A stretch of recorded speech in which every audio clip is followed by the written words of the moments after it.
The night was cold, the air heavy with the scent of damp asphalt.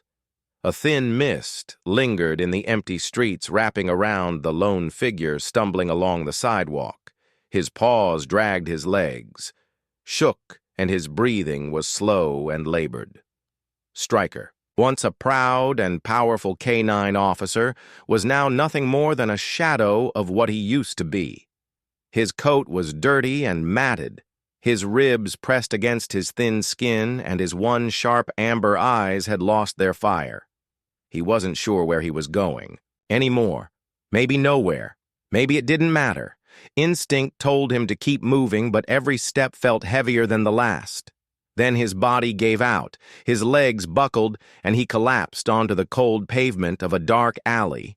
His chest rose and fell in, slow, painful movements.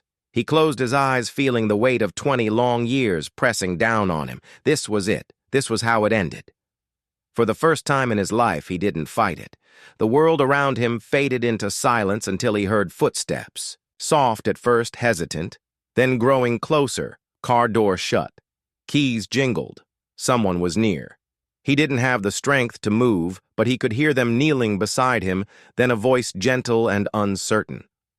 "Oh my God, a woman." She hesitated before reaching. Out. Her fingers brushed, rushing against his damp fur. No reaction, no growl, nothing. He had nothing left to give. That's when she saw the old battered collar around his neck. The metal tag was scratched and worn, but still legible, Stryker. She froze. Her stomach twisted. She knew that name, but from where her mind raced as she stared at the half-dead dog lying in front of her. This wasn't just any stray Stryker's breathing. Slowed, his eyelids fluttered for a moment. His blurry vision focused on her face, and in that split second something familiar flickered in his fading memory. Then everything went black. The woman sucked in a sharp breath, panic tightening her chest. Was he gone, then barely there? She felt it. A slow, fragile breath he was, still alive, but just barely. Her hands shook as she carefully lifted him, feeling how frail he had become. She didn't know who this dog really was, or why her heart was pounding so hard in her chest, but something inside her whispered, "This is not just a stray." Without another second to waste, she carried him to her car and drove away. Stryker's story wasn't over yet. Not tonight. The car was silent, except for the rhythmic hum of the engine and the soft tapping of rain against the windshield. The woman gripped the steering wheel, her knuckles white as she stole another glance at the back seat. Stryker lay motionless, his frail body barely rising with each breath. His fur, once thick and proud, was dull and mated. He looked so small, so fragile. Nothing like the powerful K9 he had once been. But what struck her most was the name on his worn collar. It tugged at something buried deep in her mind, a memory just out of reach. Her foot pressed harder on the gas a retired K9 should never have. Ended up alone, starving in the streets. These dogs were heroes trained to serve and protect. They were supposed to be cared for, honored. So why had Stryker been left to die? The thought gnawed at her, filling her with unease. She didn't know his story, but she knew one thing. Someone had abandoned him, and that meant someone somewhere had answers. A faint whimper broke the silence. She inhaled sharply and glanced over her shoulder. Stryker's paws twitched his eye, fluttering his body caught in some unseen battle. Was he dreaming or remembering? A deep, guttural whine escaped him, and for a split second she saw something flicker in his tired eyes. Fear. Whatever haunted him wasn't done with him yet. The shelter appeared in the distance, its dimly lit sign barely visible through the rain. She pulled into the parking lot, her heart pounding, and jumped out, rushing to the back seat for a terrifying moment. She thought she was too late. He wasn't moving, but then she saw it. A slow, fragile rise. Of his chest he was still here, but for how much longer? Taking a deep breath, she carefully lifted him, shocked at how light he was. He had once been strong, muscular. Now he felt like a ghost of what he used to be inside the shelter's fluorescent. Lights buzzed overhead as a vet technician rushed forward. "What happened?"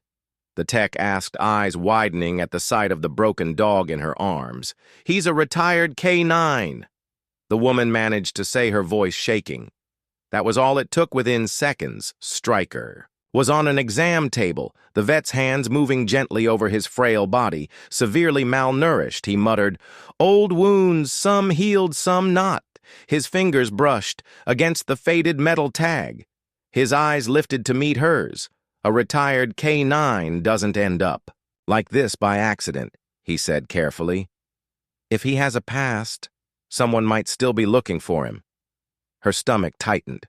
Someone might still be looking for him. But what if the person who left him behind was the last person he needed to see? Stryker's body remained still on the exam table. His breathing shallow but steady, the soft beeping of a heart monitor. "He needs rest, proper meals, and a safe place." He met her gaze, and he needs someone patient. He's not just healing physically. Whatever happened to him didn't just break his body. It broke something inside him, too. Her chest tightened as she glanced at Stryker again. She understood that kind of damage. Some wounds didn't heal with time. Some stayed buried, surfacing only when you least expected them. She exhaled. "I can handle it." That night, she set up a makeshift bed for Stryker in her small apartment. A thick blanket in the corner of the living room, a water bowl, and the soft hum of a nearby space heater to keep him warm. He barely moved when she settled him down, only offering a small, exhausted sigh before his body sank into sleep. She sat nearby, watching him, trying to piece together the puzzle of who he was and what had happened to him. Why had Monroe left? Why had Stryker been discarded like an afterthought? The question circled in her mind, refusing to settle. Her phone sat on the coffee table, glowing softly with an open search tab. Daniel Monroe.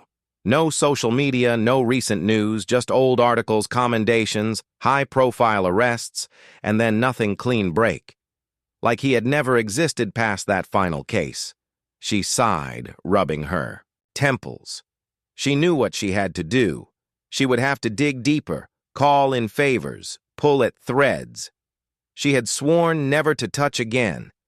She had walked away from that world once, but now it was pulling her back, and a soft whimper pulled her from her thoughts. Stryker shifted slightly, his paws twitching. His breaths came faster, uneven, like he was caught in a memory he couldn't escape. She moved closer, reaching out carefully. "Hey," she said softly. "You're safe now." His ears flicked slightly, but he didn't wake. His body remained tense, locked in something far beyond her reach. She leaned back, watching him, feeling the weight of the past settle over them both. Chicago had the answers, and whether she was ready or not, she was going to find them. Morning light slipped through the blinds, casting soft shadows across the floor. The apartment was quiet, except for the steady rhythm of Stryker's breathing. He hadn't moved much, only shifting slightly in his sleep. His fur was rough, interrupted. By old scars, he didn't flinch when she touched him, but there was no recognition in his eyes he was here. But part of him was somewhere else. She grabbed her phone from the counter. Hours of searching had led to nothing. Daniel Monroe had vanished. No addresses, no employment records, like he had been erased. That didn't happen by accident. She dialed a number she hadn't called in years. After 2 rings, a groggy voice answered.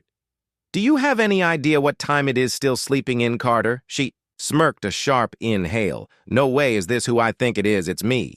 Damn, thought you were dead." Not yet a sigh on the other end. "All right, if you're calling me, it's not for small talk. What do you need, Daniel Monroe? I need to know where he went after." "CPD?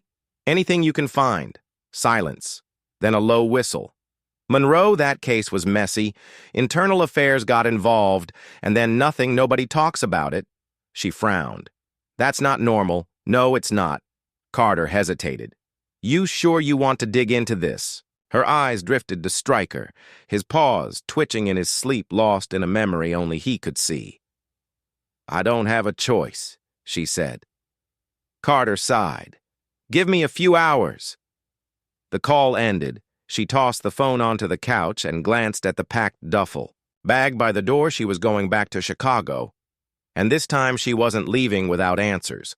The highway stretched endlessly ahead, the city skyline growing larger with every mile. The air inside the car was tense, filled only by the soft hum of the engine and the steady rhythm of Stryker breathing from the passenger seat. He was still weak, but improving, his body no longer trembling with every movement. He stared out the window, ears flicking at the occasional sound as if sensing that he was heading towards something familiar, or something he'd rather forget. She tightened her grip on the wheel, her mind racing. Chicago hadn't been home in years, and returning now felt like stepping onto unstable ground. Too many memories, too many loose ends, and now a ghost from the past had pulled her back in. Carter had promised information, but she knew better than to expect easy answers. If Monroe had truly disappeared, there was a reason, and whatever had happened to Stryker was tied to it. Traffic thickened as she entered the city, the towering buildings casting long shadows over the streets. She pulled into a small motel lot on the outskirts of downtown, knowing better than to stay anywhere. Two obvious old habits died hard. Stryker shifted beside her, his amber eyes scanning the unfamiliar surroundings. When she reached over to uncp his harness, he flinched slightly before exhaling and stepping out. It was muscle memory. Years of training, reacting before his mind could stop. Inside the room, she set down her bag and pulled out her phone. A new message from Carter flashed on the screen. Meet me at. This is the last report he filed before everything went sideways. A drug bust on the south side, but something went wrong. No details, no follow-up reports, just ended. His voice dropped lower. And Stryker. His name was all over it, then nothing. She unfolded the paper, scanning the brief official-sounding words. Something about it felt wrong. Her fingers tightened around the edges. Carter leaned in. Whatever happened that night, it didn't just make Monroe disappear. It buried Stryker too back. At the motel, she spread the report across the small wooden table, her eyes scanning every line, every word, searching for something, anything that could explain why Daniel Monroe had disappeared and why Stryker had been left to die. The case seemed routine on paper. A drug bust in an abandoned warehouse on the south side, but the more she read, the more the gaps stood out.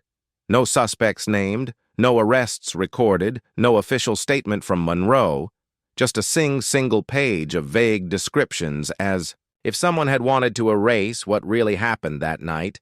Stryker lay on the floor nearby, his breathing steady but alert. He watched her with quiet intensity, his amber eyes following every movement. He had been there that night. He had seen everything. But whatever had happened, it had left him not just physically broken but haunted. A K-9 doesn't just end up abandoned without reason. Someone had made sure he was forgotten. She grabbed her phone and dialed Carter. He answered almost immediately. Tell me you have something, she said, pacing the room. There's a name missing from that report. Carter said, his voice was tense, like he had been waiting for her call. Someone higher up had to be involved. She stopped pacing. Who? Carter's side took some digging. But I found an internal affairs complaint filed against Monroe a week before he disappeared. It was classified. That kind of thing doesn't happen unless someone powerful is protecting themselves. He hesitated before continuing. The officer. Who filed it? Lieutenant James Holloway. Her stomach tightened. Holloway, that name pulled at something buried deep in her memory. One of those cops who always seemed to be in the right place at the right time. He had moved up the ranks faster than anyone else, always, just beyond suspicion, always. Untouchable. If he was involved, this wasn't just about a failed drug bust. This was something bigger. She turned to Stryker, whose ears had perked slightly at the change in her tone. Holloway, she said, softly, almost testing the name. Stryker's body stiffened. His breathing changed just for a second. A reaction, not just to her voice, but to the name itself. He remembered. And now so did she. Whatever happened that night, Monroe had tried to stop it, and someone had made sure he paid the price. The weight of the truth pressed down on her heavy and suffocating Holloway. The name had been in front of her this entire time, buried beneath redacted files and erased records, hidden where no one was supposed to look, but now that she had found it, she couldn't ignore it. Monroe hadn't just disappeared, he had been erased, and Stryker, he had been discarded like evidence that someone didn't want found. She crouched beside the old K9, running a careful hand over his head. His reaction to Holloway's name had been subtle, but it had been there, a flicker of tension, a change in his breathing. He remembered even through his exhaustion, through the pain and scars, he still carried the ghosts of that night. She could see it in the way his ears twitched at every distant sound, the way his body stayed coiled, ready to move, even in sleep. Her mind raced through the possibilities. If Holloway had been the one to file the complaint against Monroe, then he had been involved in whatever went wrong, and if Monroe had tried to stop it, that was reason enough to disappear him. But what had he seen that was so dangerous, so damning, that it had required covering up the existence of an entire police K9, whatever happened in that warehouse? It had left behind too many loose ends. She exhaled sharply and grabbed her phone. Her fingers steady. As she typed a message, "I need to see Holloway face to face." It was reckless, maybe even stupid, but she wasn't going to get answers by sitting in a motel room. She needed to force his hand to make him know that someone was digging. If he had gone this far to bury the truth, she wanted to see how far he was willing to go to keep it hidden. Stryker stirred beside her, shifting slightly but not fully waking. He was still weak, but something told her he wasn't done fighting, and neither was she. Whatever happened next, she wasn't walking away this time. She had left the city once, but Chicago had never let go of her. Not really. She turned toward the window, staring out at the dark skyline stretching beyond the motel parking lot. The past wasn't finished with her, and now, for the first time in years, she was ready to face it one way or another. The truth was coming out.